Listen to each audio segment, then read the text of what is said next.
2 अक्टूबर को विजय सालगांवकर आपके होटल में टोटल कितने बार आया था? नॉर्मली तो वो 2 बार आता है, शाम की चाय, डिनर और कभी कभी लंच भी करता है। 2 तारीख को भी शायद वो 2 ही बार आया होगा। No no, wait. 2 तारीख को तो विजय यहाँ था ही नहीं, वो पणजी गया था सत्संग के लिए। तो फिर पहले क्यों नहीं बताया? सॉरी सर, अचानक याद आया। 2-3 दिन पहले मेरी और विजय की इसी बारे में बात हुई थी। उसने क्या बताया सत्संग के बारे में? उसने बताया बहुत ही अच्छा प्रोग्राम था और स्वामी चिन्मयानंद ने प्रवचन में क्या कहा वो भी उसने हमें बताया। तो क्या कहा स्वामी जी ने? जातक कथाओं में से एक कहानी सुनाई जिसमें एक बनारस का राजा प्यार और सब्र इसके दम पर दुश्मन को जीत लेता है। और विजय पणजी से वापस कब आया? अगले दिन। कितने बजे? नहीं, वो नहीं मालूम क्योंकि विजय सर उस दिन ऑफिस नहीं आए। विजय ने तुम्हें पणजी से फोन किया था? नहीं। ये विजय सालगांवकर तुम्हारा दोस्त है? हाँ उन्होंने हाल ही में कभी तुम्हारे बस में ट्रैवल किया था? हाँ, यही कुछ 4-5 दिन पहले। और उसके पहले? इसके पहले हाँ, 2 तारीख को कहाँ जा रहे थे वो? पणजी में किसी सत्संग के लिए जा रहे थे। पक्का यही लोग तुम्हारे लॉज में ठहरे थे? जी सर। ये तुम्हारे रेगुलर कस्टमर्स हैं क्या? नहीं सर। तो तुम यकीन के साथ कैसे कह सकते हो कि यही लोग तुम्हारे लॉज में ठहरे थे? एक डबल रूम 800 रुपये प्लस टैक्स लगेगा सर। क्या बात कर रहे हैं? मैं यहाँ पहले भी रह चुका हूँ, तब तो टैक्स नहीं लिया था। तो उसमें बिल नहीं मिलेगा सर। चले। सुनो, ये लॉज कुछ ठीक नहीं लग रही। किसी दूसरे फैमिली होटल में चले? अरे क्या मैडम, फैमिली वाला ही होटल है, आप चिंता मत करो। ये तो पहले रह चुके हैं इधर। उन्होंने पहले कमरा देखा और तसल्ली होने के बाद ही बुक किया। कब हुआ था ये? याद नहीं सर। क्या उन्होंने बताया कि वो पणजी किस काम से आए थे? नहीं, याद नहीं सर। इनका रजिस्टर चेक किया? यस मैडम, ये 2 रजिस्टर रखते हैं। उनमें से एक में विजय सालगांवकर का नाम है। 2 अक्टूबर को चेक इन किया था और 3 को सुबह 9:30 बजे चेकआउट। ये दो रजिस्टर क्यों रखते हो? चुप क्यों है? जवाब देना मैडम को। एक रजिस्टर बिल वाले कस्टमर्स के लिए और दूसरा रजिस्टर विदाउट बिल वाले कस्टमर्स के लिए। ऐसा करना जुर्म है, पता है ना? इन लोगों के चेहरे तुम्हें अभी तक कैसे याद है? अच्छे कस्टमर्स को कौन भूलता है मैम। आप इस होटल के मालिक हैं? क्यों, क्या हुआ सर? नहीं, मैंने ज़िंदगी में कभी ऐसी पाव भाजी नहीं खाई। सच कह रहा हूँ। मतलब मेरी बीवी भी घर पे पाव भाजी बनाती है, लेकिन पूरे पणजी में हमारी पाव भाजी फेमस है सर। और आपने होटल को भी बहुत साफ़ सुथरा रखा हुआ है। सर्विस भी बहुत बढ़िया है। वरना आजकल एक बार होटल फेमस हो जाता है तो लोग अपने कस्टमर्स की परवाह करनी छोड़ देते हैं। लेकिन आप वैसे नहीं हैं। मुझे बहुत अच्छा लगा। Thank you sir. Uncle, pav bhaji बहुत अच्छी थी। सचमुच? Thank you. तुम्हारा नाम क्या है बेटा? Anu. Very good. Thank you. Thank you sir. तारीफ करने वाले कस्टमर्स याद रहते हैं, ये तो मैं भी मानता हूँ। लेकिन तुम्हें ये भी कैसे याद है कि वो किस दिन और किस काम के लिए पणजी आए थे? क्योंकि उसी ने बताया, और एक बिजनेसमैन होने के नाते। अच्छा अच्छा, ठीक है ठीक है। तुम बाहर जाके रुको।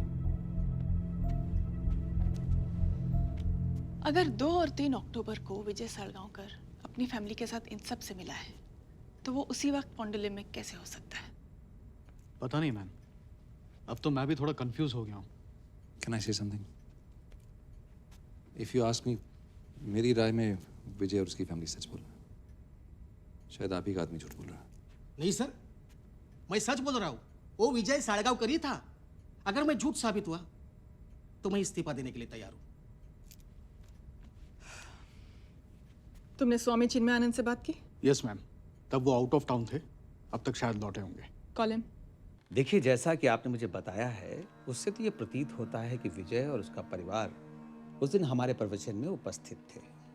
क्योंकि मेरा हर प्रवचन अलग होता है, मैं कभी दोहराता नहीं हूँ। शायद आपके प्रवचन को आए किसी और ने बाद में ये सब विजय को बताया, लेकिन इतने विस्तार में किसी ने बताया हो ये जरा संभव नहीं है। Thank you Swami ji.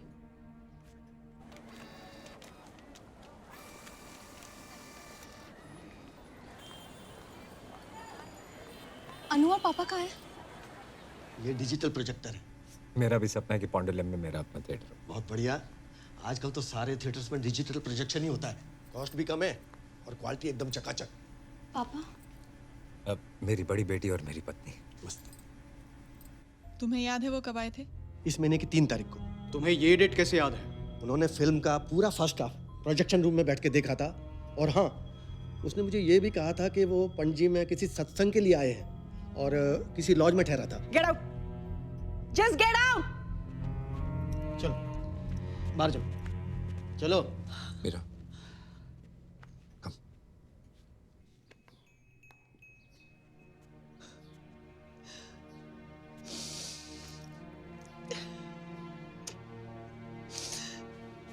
Stop it, Meera.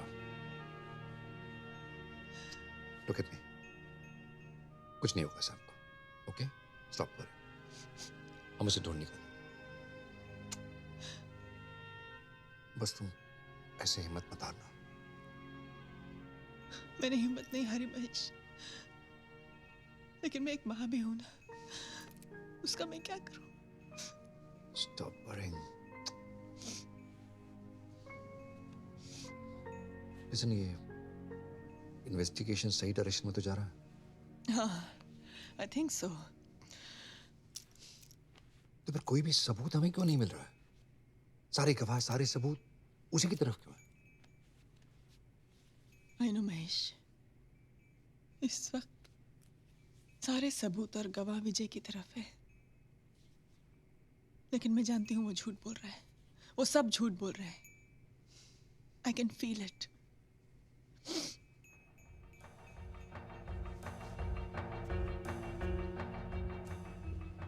हम पुलिस वालों को आदमी के बात करने से पता चल जाता है कि वो सच बोल रहा है या झूठ। मैंने उसे गंवार समझकर बहुत अंडर एस्टिमेट किया है महेश। भूल थी मेरी। वो चौथी फेल जरूर है, लेकिन वो बहुत चालाक है, बहुत शातिर है। विजय सालगांवकर बहुत ही अच्छे दिल का आदमी है। मैंने उसका रिकॉर्ड चेक किया है। विजय इस गांव में 25 साल पहले आया था। पहले चाय की टपरी, फिर किराना माल की दुकान, वीडियो लाइब्रेरी, गैराज, ऐसे अलग अलग जगहों में काम करते करते बड़ा हुआ और फिर खुद का बिजनेस शुरू किया। चौथी फेल है, लेकिन मराठी, हिंदी, इंग्लिश, कोंकणी सब आती है। कहता है सिनेमा देख के सीखा है ये सब। हाँ, उसे फिल्मों का बड़ा शौक है। एक भी फिल्म नहीं छोड़ता वो।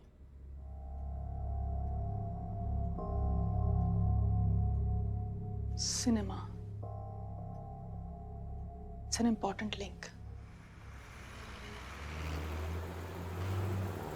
चले हुआ।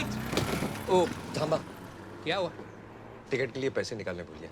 यहाँ आसपास कोई एटीएम है? मैं अरे क्या है तुम्हें सुधा, अभी आपके लिए पूरी गाड़ी रुकनी पड़ेगी। सामने एटीएम है, जाओ जल्दी आओ। 2 मिनट जाओ।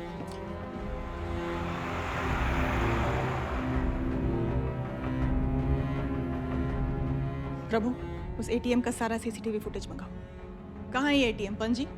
तालीगांव बस स्टैंड, पणजी से 5 किलोमीटर। और तुम्हारी बस कितने बजे छूटने वाली थी? दोपहर 3 बजे।